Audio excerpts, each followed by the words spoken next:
Why is the Middle Grounds, a.k.a. the Stratford Shoal, considered to be one of the most haunted lighthouses in the Long Island Sound? Also, how I got caught in a severe lightning storm leaving Huntington Harbor. Stay tuned in, guys. What's up? Welcome back to another episode of Bay Rats and Buoys. This is episode number 62 in the studio, season 2. And I have special guest today, first mate for Sand City Charter, Corey's Customs. We have Corey in the house. Also, Captain Corey, congratulations. Thank you very much. You got your captain's license this year. Where'd you go to get that? I got it done at the nautical school Aha. down in Islip. Nautical school. So, guys, I recommend it at the beginning of every podcast. I tell you to head over to nauticalschool.com, and you can check out the nautical school for maritime licensing. There is no better place to go to renew or to get a captain's license. I recommend them very highly. Visit nauticalschool.com. We're going to have Captain Mike on Bay Rats and Buoys, the boat show series that we will be doing in just 34 days from the Jacob Javits Center at the New York Boat Show. That's going to be awesome. I can't wait to see him again. We were just talking about it with him, and it's going to be an awesome episode. But yeah, Captain School is a great place to go. Corey got his captain's license this year. You also got your STCW. Yes. So you passed that certification, and I mean, everybody's got to take that. So if you're going to be on a big yacht, even the chef has to have that. I recently had a captain's dinner with Captain Mike and Derek, who's the captain of the King's Pointer. Right. And, they all knew right away STC. They even said what it was, but, If you're going to work on any commercial boat, you are most likely going to need your STCW. Right. Standard and training certificate.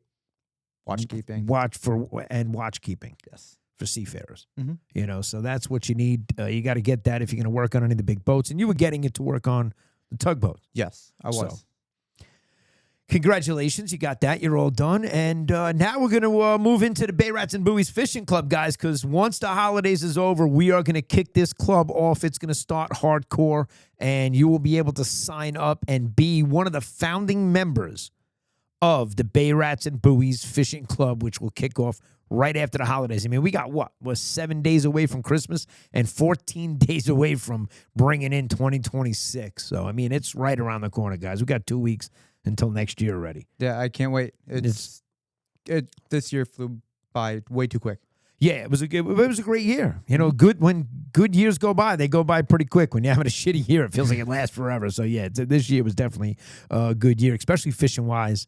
We talk about that every year. Last night, I had a great dinner with, and it's amazing, the winner of the Bay Rats and Buoys raffle. I went out to dinner with Eric and Keith, who was in my marina. He's now out in Moriches Inlet, and Captain Scott, who also, he has a contender. And we had a great time yesterday. We were at Mihana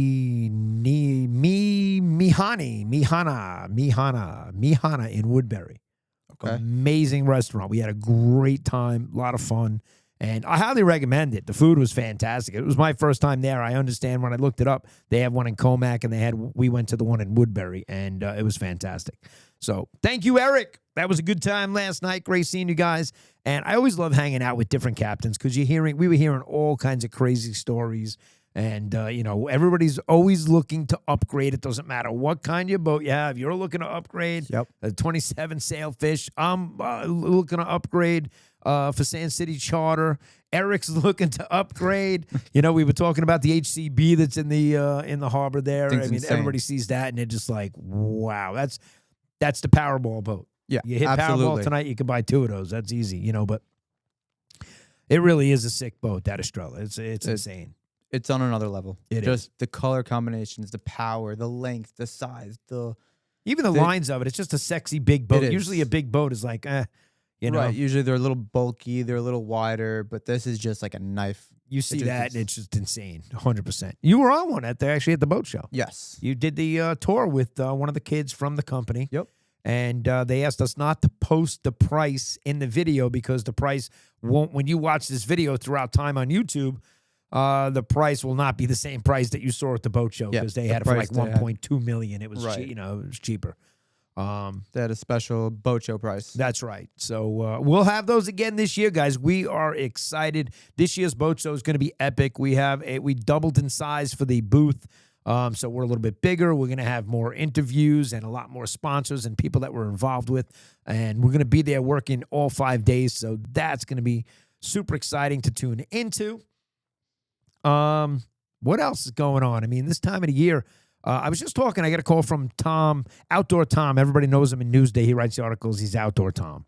And Tom Schlichter gave me a call yesterday, and we were talking. And he actually said, "Have you been to Connecticut River yet?" And I said, "You know what?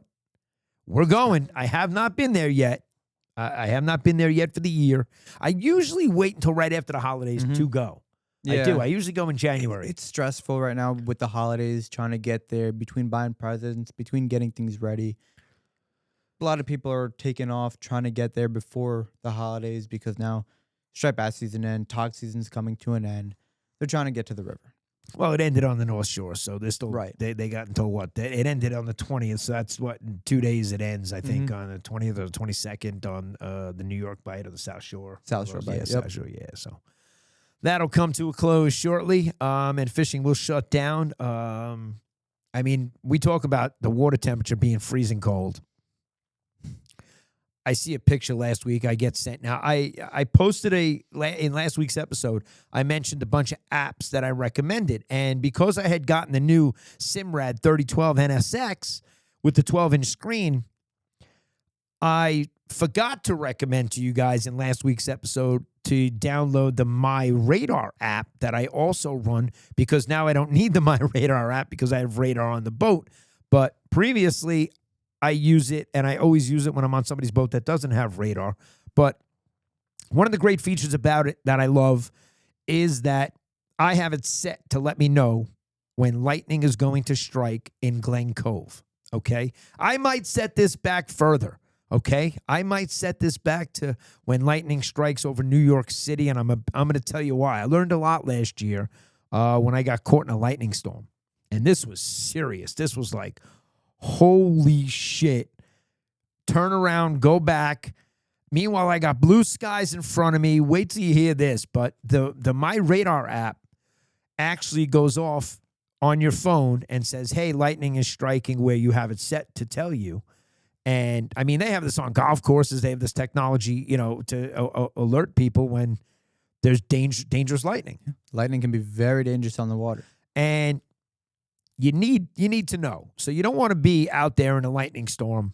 And I got back to shore this one day. I looked up everything you need to know about lightning. And here's one of the peculiar things that I never even would have thought of this. But lightning can strike 30 miles in front of the storm. So you're not safe when you're 30 miles in front of it or 30 miles behind it. Anywhere within a 30-mile radius of that storm, lightning can strike without seeing any clouds or anything. I had no idea. So I went home and I looked at it. One of the things that I looked up was, does lightning strike a moving target? More like, is it attracted to the moving target, or is it going to hit a still sailboat mast over that moving target? Like, what is it? Does it have a favorite? Right. Is it attracted to anything more? And the answer was no, that lightning strikes in random places. Whether it's moving or still, that's where the lightning was. So it's a matter of just being in the right place. Wrong place, wrong time. Right. And your hair is going to be standing up and you're going to be whistling if you don't die from it. And yeah. When I worked at Freedom Boat Club, Lou Anzalone, he was NYPD Harbor Patrol in the 80s or in the 80s and 90s, and he got hit by lightning twice out there on the boat. So when he told me that, I said, you go buy a lotto ticket because you have a better chance of winning lotto than you do getting hit by lightning. So you Especially could win lotto. twice. You should win lotto 2 or 3 times now. So yeah.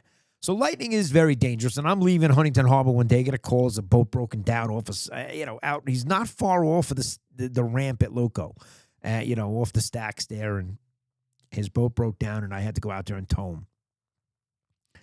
Now, when I'm leaving Huntington Harbor. I have pictures, and I'll show it to you. I have pictures. I have videos. I'll put this all up on the screen if I can find it, which I'm sure I can. Sometimes I tell you guys I'm going to put stuff up on the screen, and I don't. So if I don't put it up, it's because I just couldn't find it in time for me to throw in the B-roll. You know, I don't want to wait until tomorrow to have to go look through hard drives. It should be on my phone because it happened this year, and it was crazy. And I see the dark clouds coming, and I'm heading out of the harbor at the dark clouds. Now, I'm going to make a right turn and go north, exiting the harbor at the Huntington Light. Mm-hmm. Nothing but blue skies on the Connecticut side. 100% blue skies. Looks like you're going out to the Coast Guard station. Blue skies. Everything's fine. I thought I had this thing beat getting out of the harbor. Well, I had it beat until I got to the Huntington Lighthouse. And when I got to the Huntington Lighthouse, I cannot begin to tell you the torrential downpour that started at like the tip of this storm. I mean, it was literally like blue skies and a gray sky right above me. And it was raining so hard. I'm on the Zodiac. I gun this thing to go. I get up on plane and I'm gone. I'm out of here. I see blue skies and I'm heading for the Coast Guard station. Meanwhile, I want you to know the storm is coming that way. The storm is actually chasing me. Right. So I say to now I make an educated decision. The lightning that you're hearing and the thunder, I mean, it's something next level. I'm like, this is insane. Why? How am I in this position right now? You never expect it. I turn around and I make a 180. I make a 180. And while I make that 180, the wind that swirled up in the mist and the water that I had kicked up created a tornado. When I made a U-turn, you saw this swirl of wind and water like nothing I've ever seen before. And I felt like I was going to get blown away, like blown off the boat. This was nuts. And I decided I'm not going back into this thing to get into the harbor. I'm already drenched. I'm soaked. I mean, this is like to the point of no return. Right. Hard rain. But now I'm concerned about the lightning because I'm driving back into it, and I want to drive away from it. Right. That was my first reaction. It was either fight or flee, and I was like, I'm fleeing this. I'm not fighting lightning. So I don't think you could win that one. I decide to head as fast as I can out into the Sound, and when I kid you not, I'm not even at Target Rock yet, and this storm really has the bay covered. And I'm seeing lightning over Eaton's Neck, over the bay, and over Lloyd. And I feel like I'm looking straight up in the sky, and I'm seeing lightning, and it's like I'm right in the middle of this thing. And here I am going 35 miles an hour, thinking I'm getting away from it, and it's right there. This thing is moving fast. So I head out into the Sound. I get out, and I realize, I have to go east to get these guys off the stacks. Now, I had called them, thank God for my headset that I have, because that piece of equipment that I've recommended to you guys all the time is really like, I don't know what I would do on the boat without it. Because when you put that on, there's noise cancellation. I can call you. It doesn't even sound like I'm on a boat. And I called the people I was going out to rescue and said, hey, you guys got to hunker down. They were already anchored up because they were broken down. They were disabled. So they had already set their anchor. But I said, you don't know what's coming your way. Like, this is major lightning. You guys get in the bathroom. Like, really don't touch anything metal. I gave them fair warning and said, as soon as I can, I'm going to be right behind this thing and I'll come out there. I get out into the Sound. I'm driving west. I'm heading away from this. To go to blue skies. Right. And now I'm off of like the sand hole, and I got blue skies, and it's calm. It looks like I'm in a beautiful sunny day. I have it on the video. Like nothing happened. Like you look this way and northwest, and there's blue skies and beautiful day, and what's coming over this way was just insane. And it passed by, and I was actually following it, the end of it, to get to them. When I got home and learned that I was still in the danger of the lightning, following it, because 30 miles radius around this thing. Think that. You would never. You think it's you're out of the clouds. You're in the clear. Not the case. So And then, we get to them. I pull up to them, and we have, now we have stories. We got stories to Right. tell. They were just like, we couldn't believe we were in this thing. I think they were telling me they got hit with hail, and like it was just like an insane. The rain that came down was nuts. So there you go, guys. You're gonna want to have the My Radar app, and know when that lightning is coming, because that was the sickest lightning storm I've ever been in on the water, more or less. I turned around to escape it, and I said, "Holy shit, I can't!" But the conditions were like I felt like I get blown off the boat. Like I've never been in wind and anything like that. It just kicks up. It was unbelievable. So hopefully that doesn't happen again. But again, when you're out on the water every day like I am, whether it be as a commercial tow captain or a fishing charter, I mean, how many times are me and you out there in the Sound, and we see the storm over Connecticut, Yep. and we're fishing right near the state line, right in that area, and we know we're in the clear of this thing, but we see that they're getting pummeled It on the happened to me. Connecticut side. Yeah, it's happened to me over the summertime. I was fishing Connecticut side. I was actually on the Connecticut side, and I saw the storm come by Northport, passing me. As it started to pass me, started to come around towards Connecticut. I went right around it. By the time I got to Sand City, just as if Moses parted it. Gray on one side, blue on the other, and I'm doing 35 back home, back to the mooring. Right.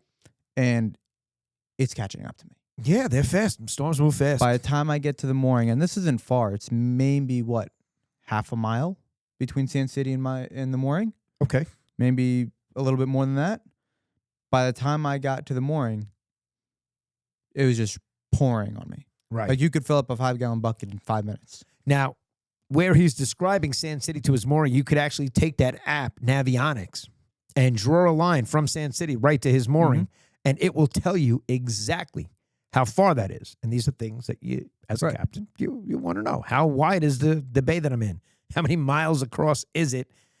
And that's what that app is great for. It really is. If you want to know something, we could pull it up right now and look at it and tell you exactly how far the mooring was from Sand City, and look it up and tell you.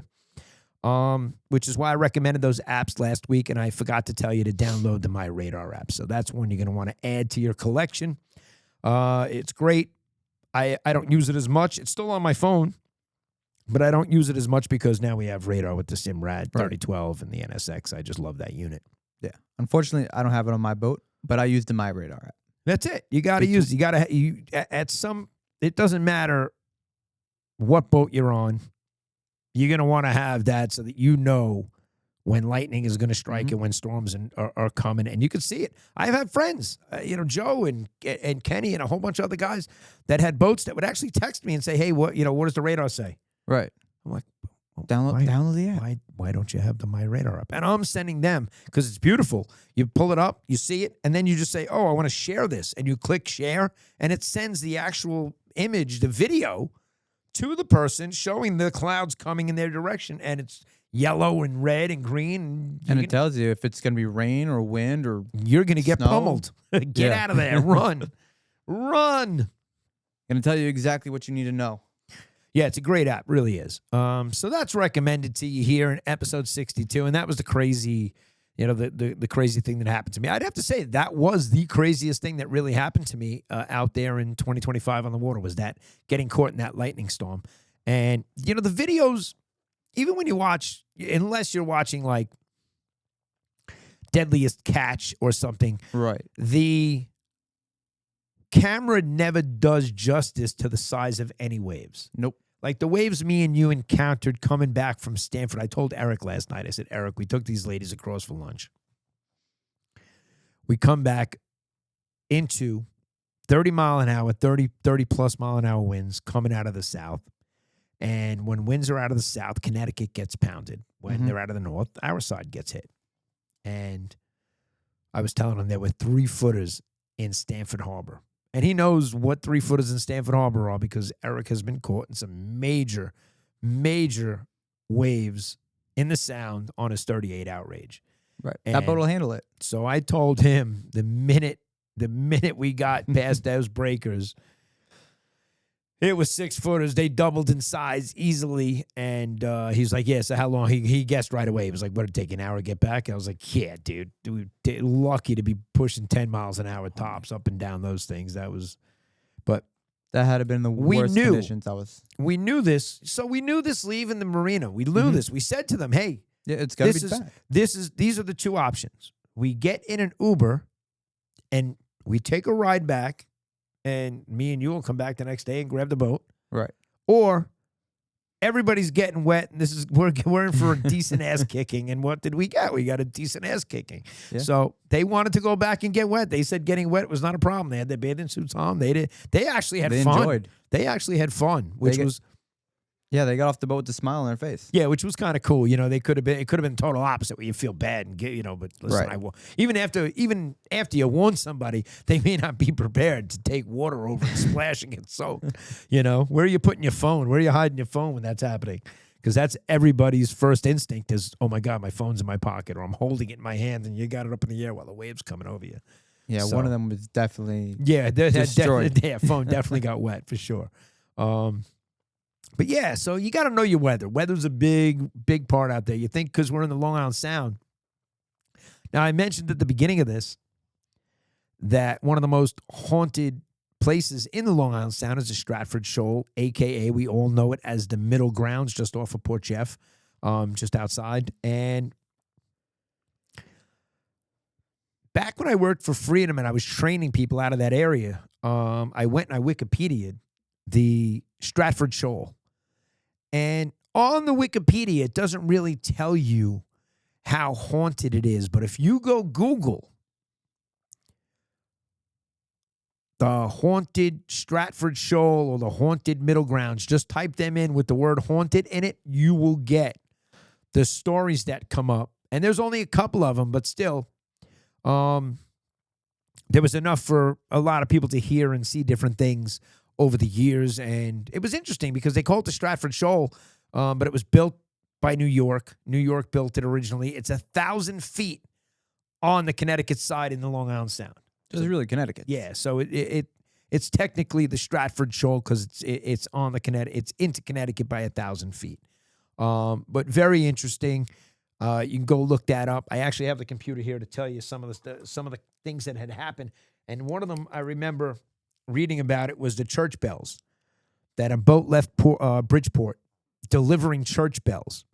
And this was before the Stratford Shoal had its tower, which took 6 years of construction to build because the weather was so inclement that it took them 6 years to build that.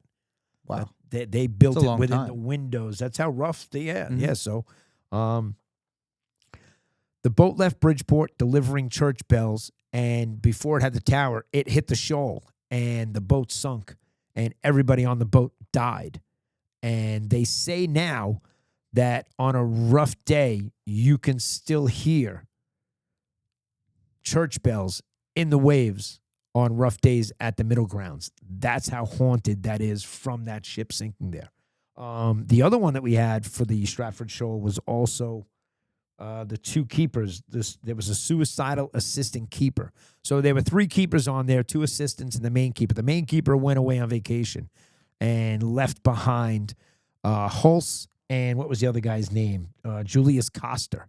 And Coster went crazy. He had psychological issues, and he went crazy. And they took him off the lighthouse because he threatened to break the light, and he locked himself in the lantern room for 3 days, and he was going to kill the other guy. And so they took him off, and 2 or 3 days after he was taken off the lighthouse, he committed suicide. So they say the tantrums that he had on the lighthouse still haunt the lighthouse. And what did they say here? Yeah, although the lighthouse was automated in 1969, local mariners who pass by still claim to hear lots of banging, grinding, and loud sounds as the ghost of Coster continues to throw tantrums. Sounds like we got to go spend a night out there. Yeah, not a chance. And this story comes from the people in Smithtown. The people in Smithtown actually think the lighthouse is the most haunted, like worse than the Amityville Horror House. Mm-hmm. Wow. That's their Amity Horror House. It's the Middle Grounds. And we fish it all the time. We were out there this year. Yeah. You know, we always make our way out to the middle grounds, past the middle grounds. And they built that lighthouse because of how dangerous the passage was here in the Sound. That it was, everybody would run aground, hit rocks, sink ships, die. There's so many. Right. You'd never expect it to go from 100, 200 feet to nothing. Yeah. Or, in the middle of the Sound. In 30 or 60 feet over there. You know, it's really, right. Yeah. So pretty cool. You could definitely Wikipedia that, look it up, or I'd recommend Googling it, because if you Google it, you'll see a better version of it's not on their Wikipedia page. But pretty cool, the Stratford Shoal being haunted. I don't spend too much time over there. I'm not spooked by it. I haven't heard any noises. I hear there's a lot of birds over there, I'll tell you that. Oh, yeah. There's always birds hanging out. It's pretty shallow. And again, if you use it Navionics, you can see exactly where you should and shouldn't be in that area. And it's very navigable now. You get over there, a lot of guys fishing it. And they say private boats are the best way to get out there. You know, doing it by any of that by land and binoculars, not happening. So you got to have a private boat to get out there. So that's the middle ground haunted story. I told you guys about the crazy lightning storm. Corey went to captain's school. He got his master class license this year. Yep. And just took the STCW. Now, when you took the STCW, you had to go into a pool. Yeah. Okay. So when you texted me and said, guess what happened to me today? I actually thought you went in the water because of the STCW. And what did I write back? I wrote back something like, freeze your nuts off. Right. You know, because I knew where this was going. And sure as shit. Yeah. So I was doing a delivery from Montauk to Belmore on a friend's Downeaster. It's 38 Downeaster. It's a beautiful boat. And those who know Downeaster, there's no real walkway on the side of the boat. You kind of got to walk on the gunnel, and there's a railing up on top. I walked up the gunnel, missed the railing, went right into the water. Wait, you went to grab the railing and you grabbed air. Yep. I grabbed air. Just did one of these. I knew it. I'm like, oh, crap. And fell right in the water. Yeah. Went swimming. Yep. And so seriously, now you're lucky they had heat in a cabin and whatnot, because on a Right. center console, you would have had blue lips and it would have been a whole different story. Absolutely. I'm more than that. How cold was it? How cold was the water? 32.5 degrees. That's how cold the water was. Thank God there was a ladder on the dock, because if there wasn't, there's no way for me to get up. You know they have With all the layers on me, there's no ladder on the boat. You know, the boat's in its slip. You can't open the back door to get in without moving the boat forward. If there's nobody on the boat, and there's no ladder to get on the boat, and there's no ladder on the dock, you're swimming. Then there's no way to get back up.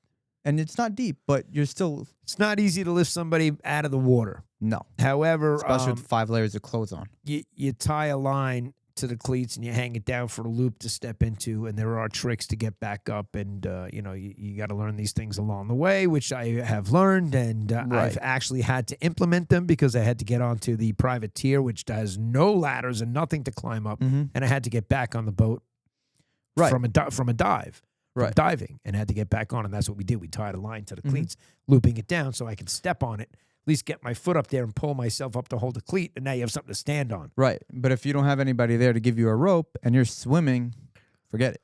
Yep, you're up the river without a paddle. So that's why I say to people that, and now the water temperature, that is seriously cold. I tell people during the end of the season that this is, the water gets to a deadly temperature. Oh. It took me 15 seconds to get out of the water, and in those 15 seconds, I couldn't feel my feet or my fingers. Right. And that's just 15 seconds in the water. I mean, count 15 seconds now. So it's funny you say that, because I just saw a commercial for the Titanic Museum. And this was really cool how they did this. But the Titanic Museum has this bucket of water that you can reach your hand into that shows you the temperature of the water that they fell into. And they offer you like $15,000 if you can keep your hand in that bucket for 2 minutes. Oh, it's painful. And everybody's hand is out of the bucket within, I think the longest is like 20 seconds that somebody kept their hand in there, 20 seconds. And cold water is not fun. No. That's why I say at the river I need like a 40. I need the sun to be out at least. You know what I mean? Yeah, today would have been an awesome day. It was beautiful. Oh, today was beautiful. Absolutely. So days like today, I will definitely be at the Connecticut River fishing. I don't, man, your feet, you're still in the water. So you're in. Right. You're still feeling the cold. You're not cold. You're not wet. Right. You wear a nice thick layer of wool socks. You're okay. Yeah. You wearing good pair of waders. You're good. Right. But you're in the cold. water. You step into the water. You feel the water. Yes. Now you're touching the water when you're handling fish and catching fish because we catch fish. And your hands get cold from handling the fish and touching the water and being in the water. So, when you're there on a 30-degree day, that water is as your cold as it could guides get. are freezing. And it's just, for me, that I say to people, it just takes the fun out of it for me. So I Yeah, want to go no, and it's enjoy not fun. myself. I Right. do. Right. If I'm going to go fishing, I want to enjoy myself. I don't want to be fighting the elements to, haul in a fish that I can haul in when it's 50 degrees out. Right. Last week I went out blackfishing, and you spend 5 minutes outside, 10 minutes outside, and you go back inside. It's too cold. Yeah.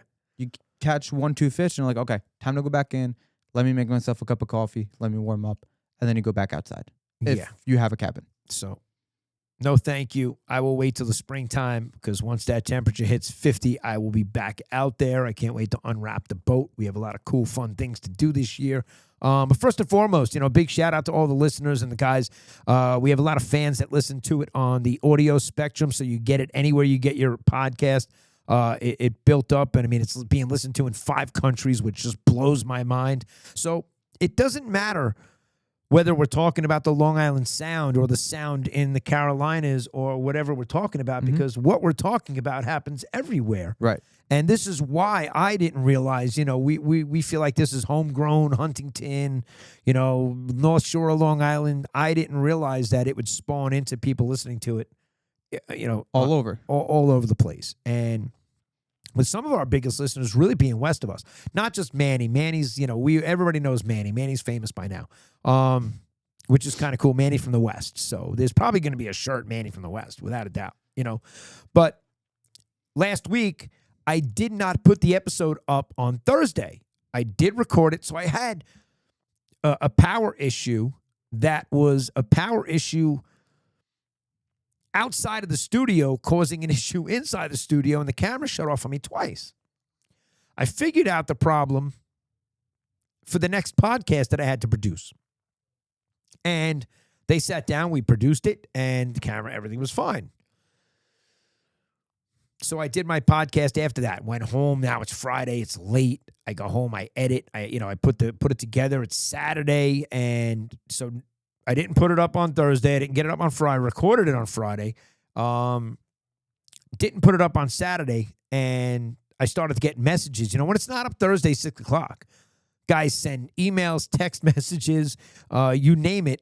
They reach out, and they're like, hey, we don't want to have to go back to watching our old videos. Is everything okay? So John, Mr. Pepsi, who I'm going to put the lures up here, got a funny story for you. And, being that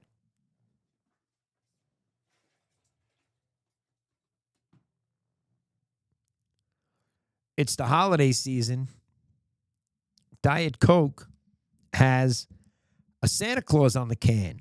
Now, last week, I think it was Sunday, I'd have to look at the text message, and he said, hey, Captain, is everything okay? You didn't put the episode up on Facebook.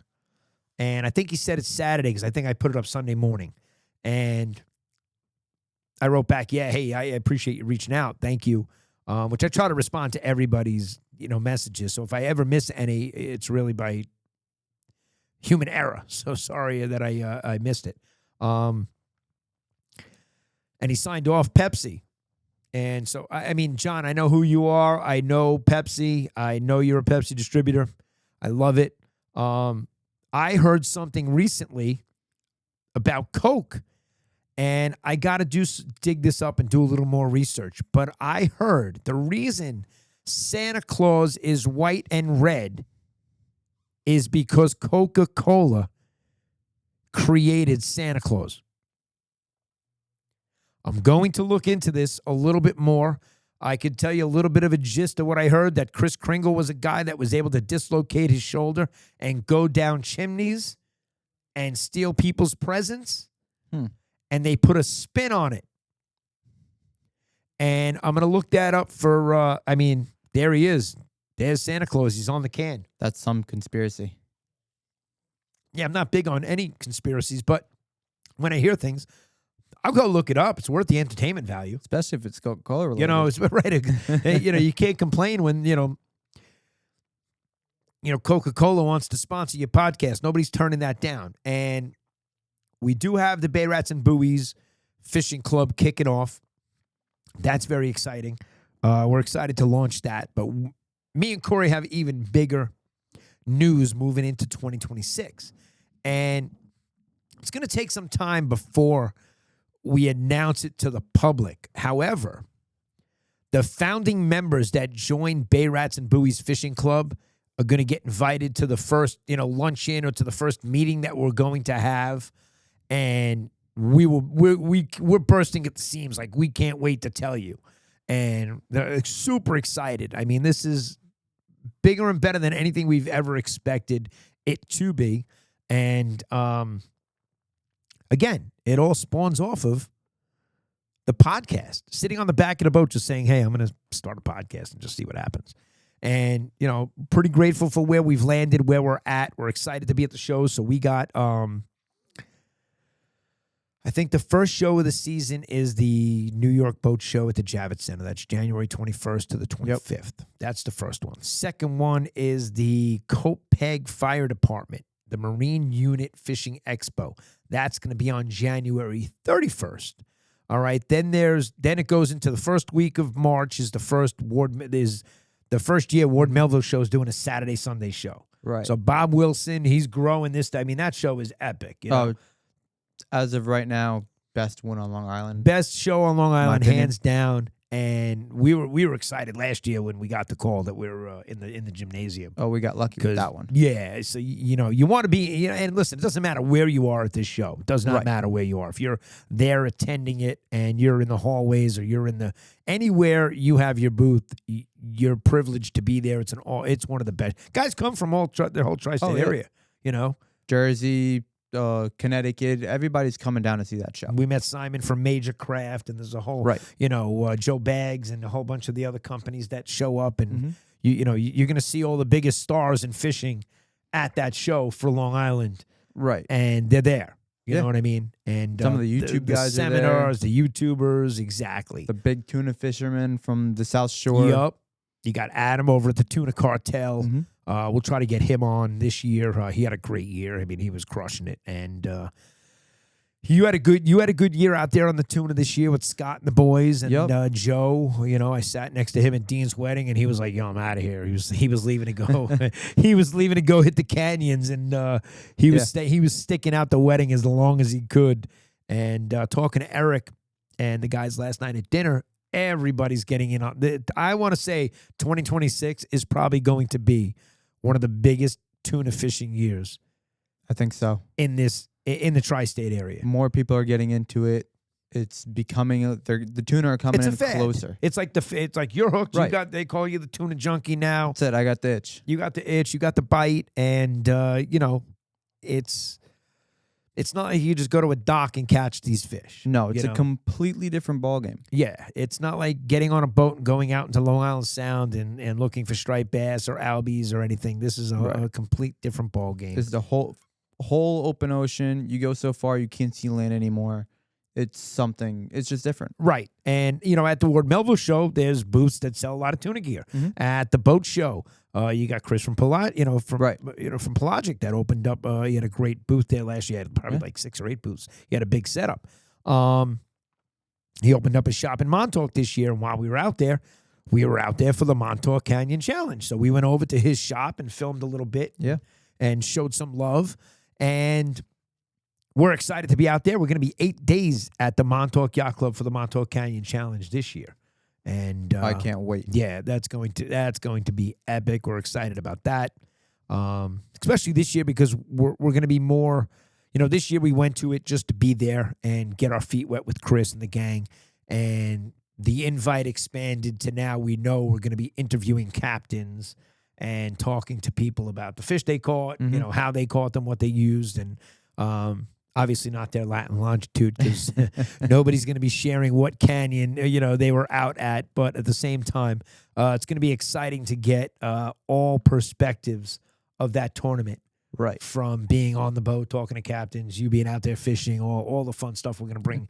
So Bay Rats and Buoys is really going to bring something big to the table for the Montauk Canyon Challenge this year. We're very excited. Eric last night was even talking about purchasing a Viking. That's fucking. So, when those are the talks at the table you're at, you're rubbing elbows with the right people. But Eric, he won. He was super excited. And Keith brought it up last night. He's like, I can't believe that Eric won the black fishing rod for Bay Rats and Buoys with the Facebook post because Keith comments on everything. Right. They love the podcast. Eric loves the podcast. They watch it. They listen to it. They comment on it. They interact. And I showed them. I pulled it out on the phone. And I said, I have the app here. It still has all the names on it from the people that entered into, because I had to type the names into it. Right? So that whole list is still there. I pull up the app. I hit tap on screen and let it spin and showed them that it's going to be a random name that now it pulls up. And it did. Yeah. It pulled up a could be random anybody name. there. I could not believe I sat down here, tapped the button, and his name. That me saying I couldn't believe it. Yeah, what did I say? Like, you got to be kidding me or something. I was like, no way. I just couldn't believe it was Eric. So couldn't have happened to a better person. Eric's a great captain, great skipper on his boat. He's got a 38 outrage in the Huntington Yacht Club, and everybody's looking to upgrade. They will be at the boat show this year. So, you know what? It'll be a great time to sit down with Eric for 10, 15 minutes and, introduce you guys. You guys will, see and get his perspective of somebody that's actually at the boat show looking to trade in, trade up on a 38 outrage, for a serious boat. Yeah. And looking to get into something bigger and better. Right. My dad's looking to do the same thing at the boat show. Yep. And stepping out of the 27-foot sailfish for something different, bigger and better. And, there's so many options at the boat show. And that's why when you go to it, it can be overwhelming. It can be confusing for people because they go to it thinking they're going to figure out what they need and what they want. Right. My recommendation for anybody going to the boat show is get there Wednesday or Thursday to walk around and jump on the boats and not wait for the weekend. Because the weekend, you got a lot of people that are there on the boats that really are there for some entertainment value. They sell a lot of boats there. But there's people there that are, they got their kids, they're pushing strollers, there's, They're coming to look at the boats. That's right. They're not coming to buy enjoy one. the boat show. And if you're a serious buyer, my recommendation is get there Wednesday or Thursday for the first day, and you'll be able to seriously talk to the guys and spend some time and get on the boats that you really want to absolutely check out. There's nothing more, in my opinion at least, when you're going to buy something, whether it be a car, whether it be a boat, when those salespersons are stressed out with a lot of people, now your whole interaction is kind of put off a little bit. Yeah, well, again, you're just dealing with a salesperson in general. They're looking to make a sale. So right, selling a boat is like selling a home. It's just as expensive, if not more, Yeah. And I'm saying, when going back to on the weekend when there's so many people there, now they're dealing with this guy and that guy, and let me show you this. Don't hop on with your shoes on. Now they're almost babysitting everybody who's not actually interested in a boat.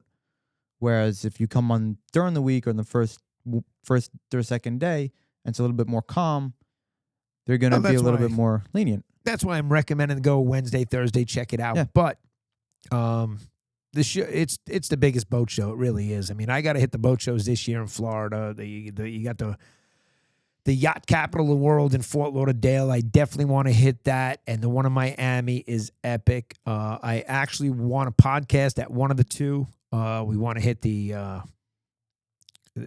big, which one is it? The Icon? Yeah. And we want to hit the ICAST? ICAST fishing show. We missed that one last year. You were supposed to be heading to another country, so we said we'll put it off. And because we got to go and check that out for sure.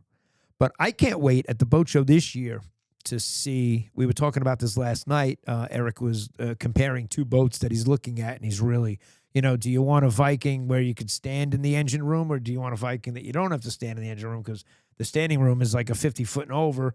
That changes the price tag. Right. So there's variances, different things that you want on your boat you don't want. You don't need.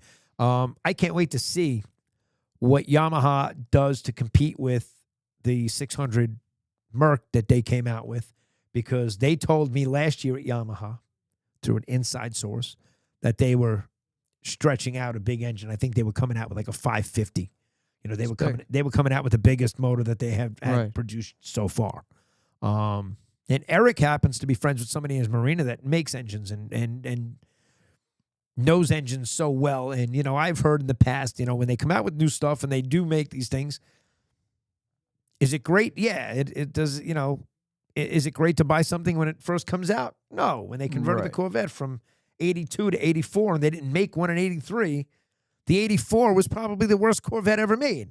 And that's just a perfect analogy of telling you, it's just like the new phones. And when one of the new phones come out, you try it. There's some bugs. There's something wrong with it. It bends all of a sudden. And then it goes back, and then they remake a new one, and now it's better. Yeah, the cameras, they sell you on it's a new camera, which I got the new 16 this year because I wanted, I'm on the boat taking pictures of people with fish. And you need a new phone. I should have the best camera out there on the water doing what we do. We have GoPros everywhere. We're always filming stuff. And even this year, we're going to take that to a whole nother level. Very excited about that. What else is going on this wintertime? I really, everybody's winterized. Everybody's covered. So the boats are put away. And now we're all just waiting. We're going to hit the Connecticut River. We'll do a little fly fishing. Maybe a couple trips down south. We got all the shows coming up. So, we're 34 days away from the New York Boat Show. That's a month away. Yeah. So you're a month away from the boat show, and I feel once we get to that, it really starts to go pretty quick before you know it. It's Valentine's Day, and then you're into the fishing shows that they all wait until March. So the only one you have is this year's new show, which we're very excited to be at. They got 40-plus vendors. They're going to have food trucks, and it's going to be an epic show, and it's right here in the town, the studio that we're sitting in. It's going to be the Copeg Fire Department Marine Unit Fishing Expo. It's January 31st from 9 a.m. to 2 p.m. And the Ward Melville show is the Saturday and Sunday. It's the 7th and 8th of March. So if you ask me, those are going to be the two local Long Island shows that you're going to see me and Corey walking around at. We will be there for Bay Rats and Buoys. If you want to come by, say hello, meet us. Get some merchandise, whatever, whatever's going on. Get involved if you want to sign up for the Bay Rats and Buoys Fishing Club and become one of the founding members. We'll be putting up on the website and all the perks and whatnot, why you would want to sign up and do it. Super excited to invite you guys to that. And hopefully you join and you come make the first meeting and we start the camaraderie and get out there and have a lot of fun on the water. So this is going to be a great year. Super excited about it. This is episode 62 in the studio. Because, I'm not sitting on my boat, but geez, I should have the countdown of when I'm going to be back on the boat doing the podcast. Although, I'm pretty happy in the studio. Yeah, it's nice and warm here. Yeah, the elements, the wind. Days, just to give you an example, I get down there. I can't tell you how many times I've set up the camera, set up the mic, been ready to go. And talk to one or two people on the dock and actually getting good intel that I'm going to talk about in the episode with people that are just getting back from fishing and, from an all morning out there or an all after, whatever. And the wind kicks up to the point where I got to change the direction of where I'm sitting so that the wind's at my back. You don't really want it blowing into the microphone. And all episodes came out really, really good. But there were some days sitting on the boat that I had to say, I can't do it. Right. Just can't do it. So this time of the year, coming into the studio, I love being in here, and I'm here all day and working on other people's podcasts. And ISM, we're going to have some real big news to launch right after the new year, which is, I can't believe it's just 2 weeks away. We got Corey in the house today, so episode 62, special week before Christmas. This is the I should have had you wear your Grinch outfit. It's a Hanukkah special. Yeah, that's it. It's the Hanukkah special because it is officially Hanukkah right now. I know my daughter's texting me and saying, what can I open? What can I get? And it's every night there's prizes because it's Hanukkah right now. So happy Hanukkah. Happy holidays, everyone. Happy Chanukah. Merry Christmas. Happy Kwanzaa. Whatever you're celebrating. Happy New Year. We got it all wrapping up in 2 weeks. I can't believe it, but that's it. Episode 62 is in the books. Thanks for joining us. Thank you for having me. This was epic. It's always a treat to have Corey's Customs in here. Are you working on anything in the wintertime? Are you going to make anything new? Anything in the works? Nothing in the works as of right now. Okay, good. So we'll work on some stuff for the boat show then. Yep. And get that ready because we have a surprise for you guys. Come to the boat show. Get excited. We have a lot of big things to launch in 2026. And one of them, you guys are going to be like super excited about. When I tell you, I am not even joking. You are going to be like, holy shit, that's awesome. We feel the same way. We're bursting at the seams. We can't wait to tell you. But in the meantime, we're building it, making it, and you'll see it come 2026. Get excited. Thanks for tuning in, guys. Appreciate all our loyal listeners. You guys are awesome. Happy holidays. Captain Gaige and Captain Corey signing out. We'll see you guys next week for episode 63. Over and out.